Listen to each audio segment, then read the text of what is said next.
It is devastating when any parent learns that their preborn son or daughter has a serious medical condition which will cause the child to have certain challenges in life or even impact his or her ability to survive.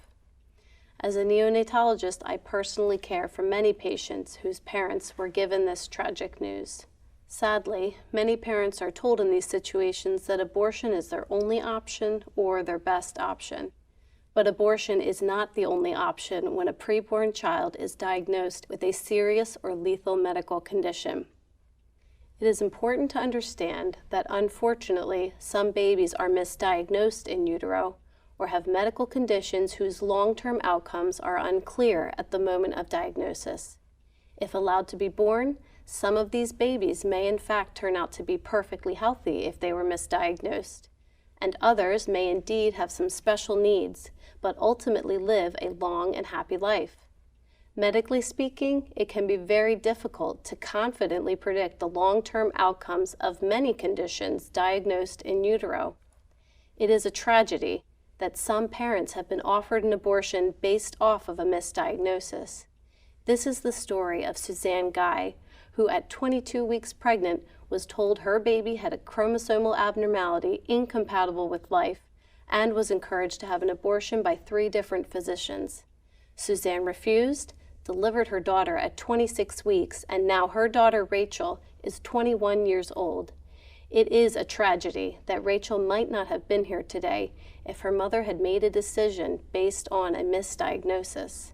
In the case of a baby who is accurately diagnosed with a lethal condition while still in the womb, it is important to understand that these are still human beings whose lives deserve to be treated with the highest level of respect and compassion, regardless of their medical condition. Some will argue that children with lethal diagnoses should be aborted in order to prevent them from experiencing suffering. However, this is neither medically supported nor honest. Current medical science confirms that babies as young as 20 weeks are capable of experiencing pain.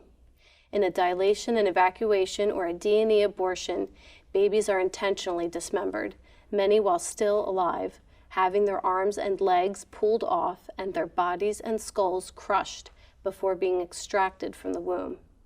In a 3rd trimester induction procedure, a baby is given a lethal injection with a large needle to the head or to the heart. In the cases of babies diagnosed in utero with a lethal condition, we should instead be focusing our efforts on furthering the field of neonatal palliative care, which provides compassionate medical care for terminally ill babies by alleviating any pain or discomfort during the dying process. I have personally cared for many babies born with lethal conditions. We closely monitor these babies for any signs of pain and work with the parents to compassionately treat their baby's discomfort with pain medications, oxygen, and other appropriate measures as medically indicated. We tailor our approach to supporting and caring for these babies in a very personal way, depending on their medical condition, in order to address each infant and family's needs. We also provide support for the mothers of such babies in every way possible. Mothers are given the chance to hold, kiss, talk to, and comfort their babies as they pass.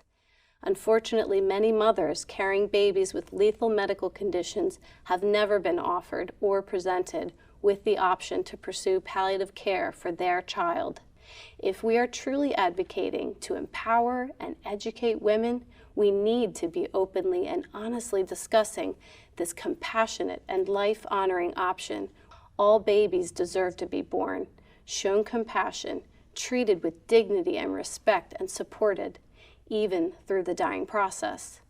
A society's morality and ethics is only as strong as its treatment of its sickest, smallest, and most vulnerable members.